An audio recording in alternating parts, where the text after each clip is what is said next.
From negative 70% when you were starting, malaki na po ba nababiwin nyo? Yes, yes, yes, yes. Ito, share ko sa inyo. Meron akong story how I paid my housing loan using my gains from the stock market. Panoorin nyo po to. Kita nyo, yan. Isa sa mga unang vlogs ko po yan. 4 years ago. One stock, 5 months holding, 3 million gains. Yan ang storya nung ating, yan yung ating claim to fame dito sa trading. Okay, mapapanood niyo po yan. Scan natin. May mga, yan may mga transaction history tayo pinakita dyan. Ayan, Now Corporation yun. Kaya, very memorable sa akin yan.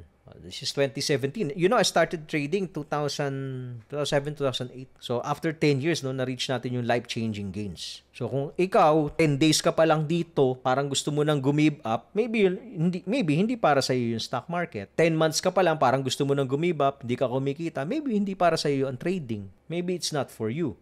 Maybe you're better off doing something else. Don't waste your time. Pero kung ikaw naman yung tipong kahit na masakit na, willing ka talagang aralin, may chance ka. Kasi hindi po para sa lahat ang trading eh. Pero kung feeling mo, para sa iyo to, dahil pabalik-balik ka, kahit ilang beses ka nang nasusunog, pabalik-balik ka, na tumataya, na nagtitake ng risk, kailangan mo sabihin sa sarili mo na, gagalingan ko na. Mag-aaral ako mabuti.